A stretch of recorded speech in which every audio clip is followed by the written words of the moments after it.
Hi, my name is Vincent, and here's my 3D printing slideshow. So this is my understanding of what 3D printing is. 3D printing is the creation of a physical 3D object using a predetermined model, and typically these models are generated using software from computers. And they are manifested through the machine, and typically they are printed layers at a time. So there are three types of main printing methods. The first one is stereolithography, and basically it uses thermoset resin, and the thermoset resin gets loaded into a vat, and there are laser units which direct a UV beam into the mirror, and so uh, the motor directs this UV beam to the surface of the resin, which actually creates the shape of the uh, 3D object. Then a recoater blade wipes away. Uh, the recoater blade applies the next layer of resin, and it keeps repeating until a full model is made.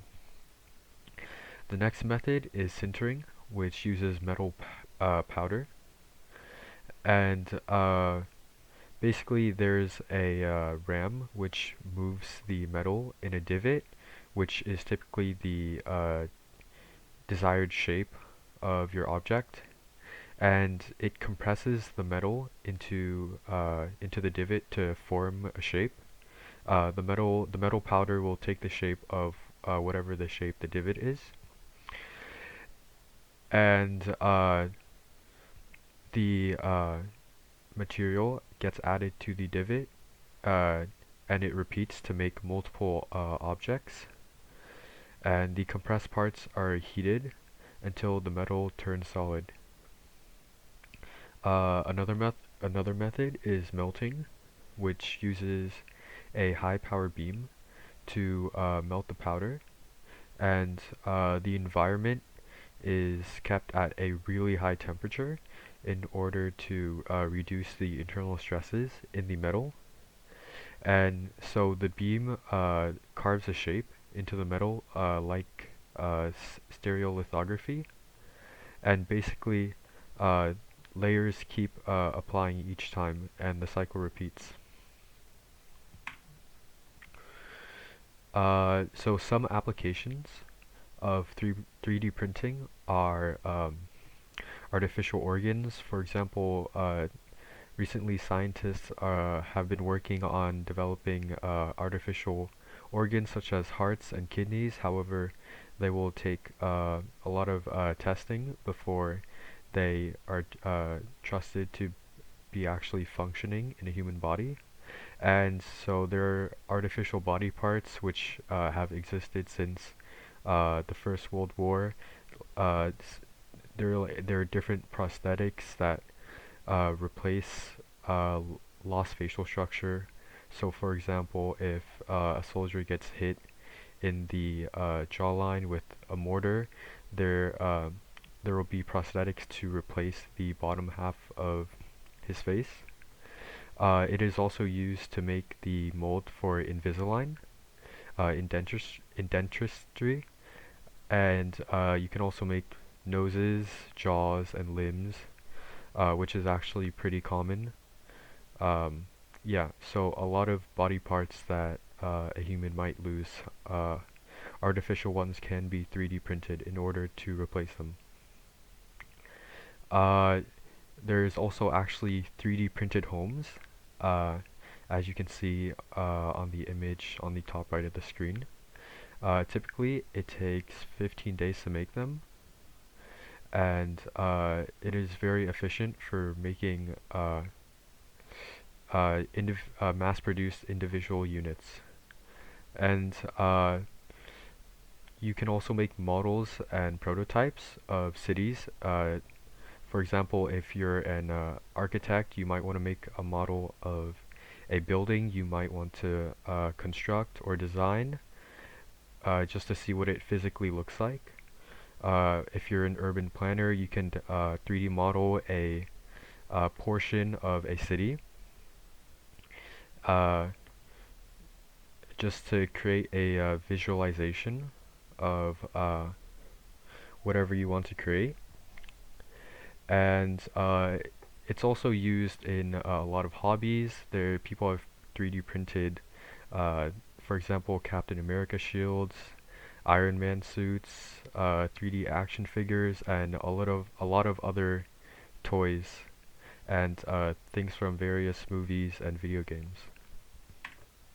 So, uh, typically, plastics and metal powders will be used in 3D printing, especially plastics, especially for 3D printers that you use at home.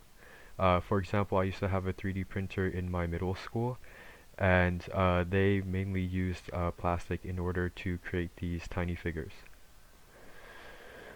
Um, Metal powders were used in, I believe,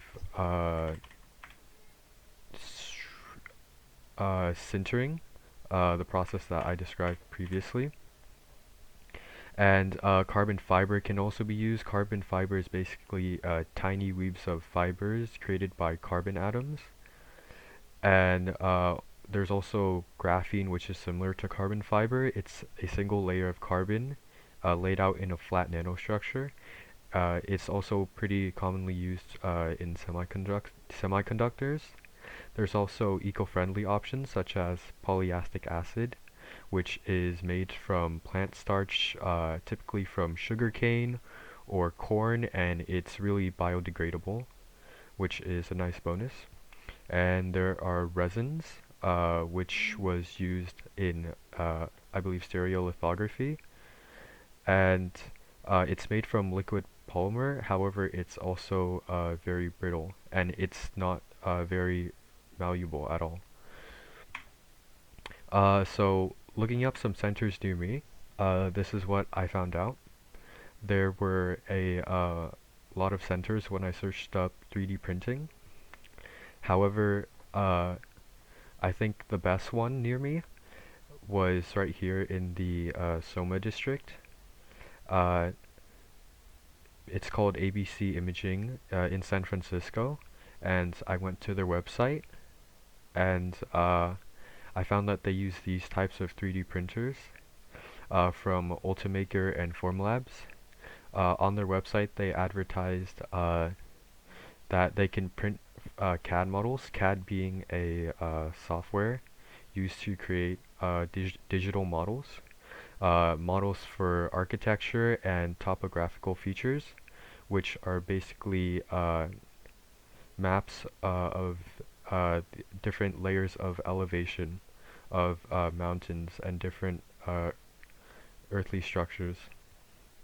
So, like we discussed earlier, on their website, they use 3D printers with the uh, process of stereolithography. They also have color jet printing. Uh, it's also pretty cool that they include full 3D color printers, and these printers print using solidified layer by layer, which is also what we talked about. And they also use fused deposition modeling and digital fabrication service, which are all very nice. So yeah, uh, that's it for my presentation.